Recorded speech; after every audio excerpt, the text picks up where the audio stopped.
We have a once-in-a-lifetime opportunity. Ipapakita natin sa bawat Pasigueño at bawat Pilipino. Posible na gumawa ang gobyerno ng proyekto na maayos, kalidad, sa tamang presyo at walang korupsyon. Mga Pasigueño, narito po ang bagong City Hall. Panoorin po natin.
Mga kasama, nagsimula po ang proyektong ito.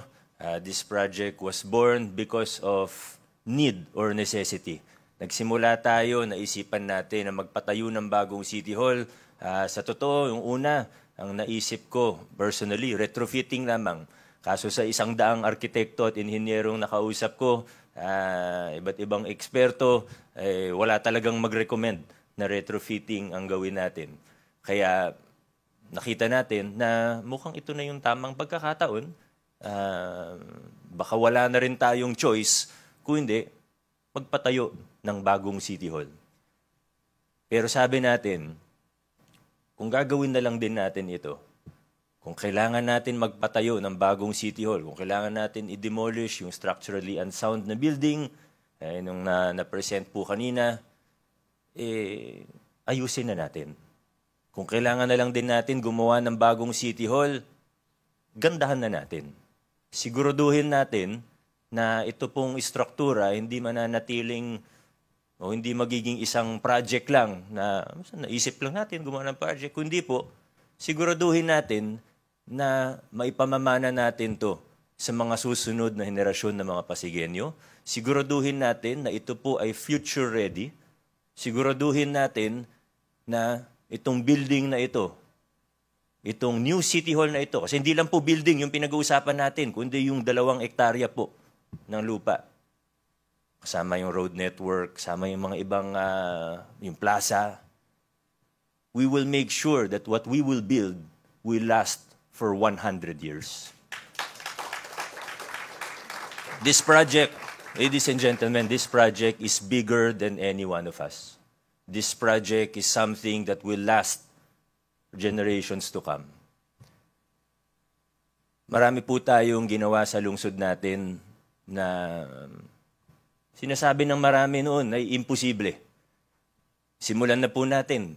Babanggitin ng isa-isa, pero yung sa procurement pa lang at paglilinis natin ng procurement. Maraming nagsabi sa atin nung nagsisimula ako, yung first term ko, imposible yung gagawin mo. Linisin mo yung procurement. Budget ng City Hall, 10 billion that time. Imposible yan. Hindi man perpekto ang nagagawa natin, ang layo na po ng narating natin bilang mga Pasigenyo. Napag-usapan po kanina yung project cost at isa yan sa pinaka-importanting pag-usapan dahil ito nga po ang pinakamalaking proyekto sa kasaysayan ng lungsod natin. Approved budget of the contract, nagsimula po tayo na sa 9.6 billion pesos. Napakalaki. Kaya napakalaga na una, transparent tayo, bukas. Wala tayong tinatago, lahat pinapakita natin. Hanggang sa huling sentimo, pinapakita natin, ipapakita natin kung saan napupunta. Pero 9 billion pesos, malaking halaga po yan. Pero isipin po natin ng maigi. Hindi naman po sikreto, sa buong Pilipinas, ang mga kalakaran, madalas din man natin na pag-uusapan. Yung sinasabi ng mga government officials o yung tawag ng mga government officials na SOP, yung automatic kickback sa mga politiko, pinakamababa na yung 20%. Pero sa totoo, marami naman tayo na sa kwarto na ito, ang dami yung experience sa government contracts. Alam nyo sa totoo, mas malaki pa dyan. 30%, 40%. Minsan, nakakatakot na yung mga porsyento. Tayo sa Pasig, natanggal natin yun.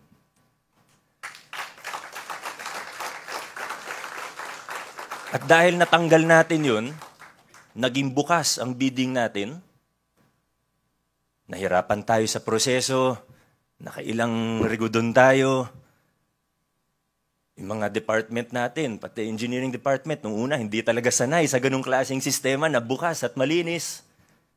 Pero dahil sa nagawa po natin na yun, isipin na lang natin, i-compute na lang natin sa pinakamababa na 20%. Kung yun man, di naman natin alam kung magkano talaga o na talaga yung porsyento noon. Pero sabihin, pinakamababa niyan, 20%. Kung nasa 5-6 billion ang dumadaan sa procurement every year, ibig sabihin, ang natitipid ng pamahalaan ngayon na dati nabubulsa lang is more than 1 billion pesos per year. More than 1 billion pesos per year ang natitipid natin.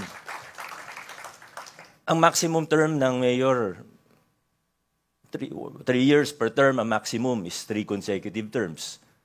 Posible maging mayor ng 9 years ang isang mayor. Kung sa 9 years, makatipid tayo. Hindi naman sa pinangunahan natin yung tao, pero for the sake of discussion,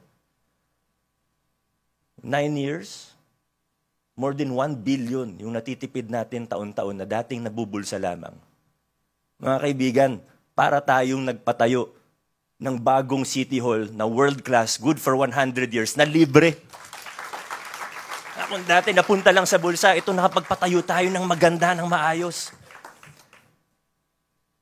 Nagsimula tayo dahil kailangan natin itong gawin. Pero sabi nga, ayusin na natin, gandahan na natin, i-maximize natin yung lupa, hindi po bumababa ang land value ng poblasyon area. Kailangan ma-maximize natin yan, kasama sa mabuting steward yan ng resources ng pamahalaan. Kailangan maximize natin yung lupa, hindi yung tagpi-tagbi yung gawa. Kailangan mag-iwan tayo ng master plan para sa buong 8 hectares hanggang Mutya ng Pasig Mega Market po yan. Pero sisimulan natin dito sa 2 hektarya. Maximize natin yung land value, maximize natin ang resources ng pamahalaan. Unfortunately, sa Pilipinas, madalas pag may mga malalaking proyekto, o kahit hindi malaking proyekto, anong unang naiisip ng mamamayan? Isa lang sa 2. Una, isipin ng tao, nako, yung proyekto na yan, sigurado substandard yan. Sigurado manipis yung semento niyan. Sigurado pagkatapos ng 6 months o 1 taon, babakbakin na naman yan, gagawin ulit. Yan yung unang naiisip ng tao, sad to say. Pangalawang naiisip ng tao, pag may proyekto ang pamahalaan, naku, magkano kaya kickback ng mga yan? Totoo po yan. Kahit saan ka sa Pilipinas pumunta, whether rightly or wrongly, yan ang naiisip ng tao. Laki siguro SOP yan. No, billion yung project, sigurado yan. Sad to say, yan ang unang naiisip ng mamamayan. Tayo po, sa lungsod ng Pasig, we have a once-in-a-lifetime opportunity.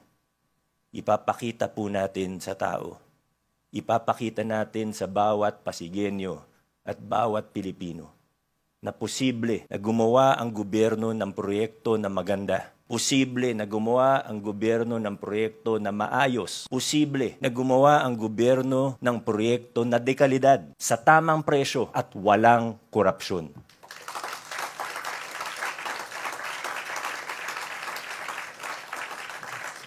Mga kasama, yung timeline natin ay masasabi natin na ambitious.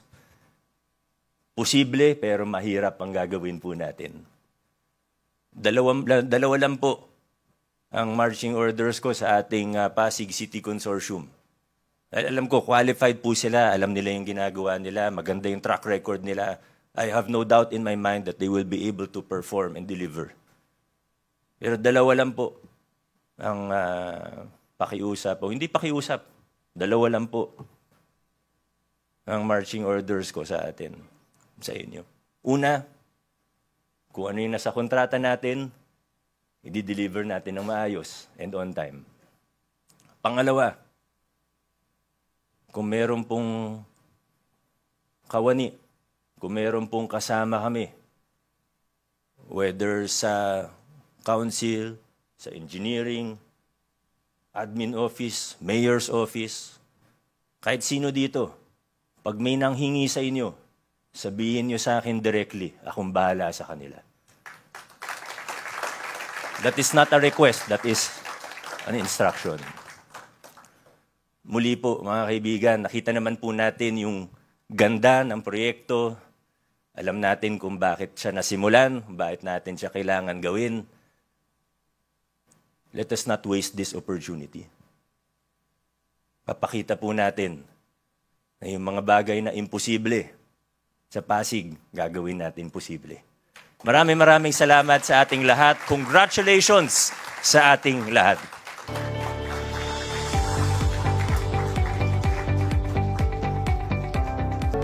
Mga Pasigenyo, narito po ang bagong City Hall.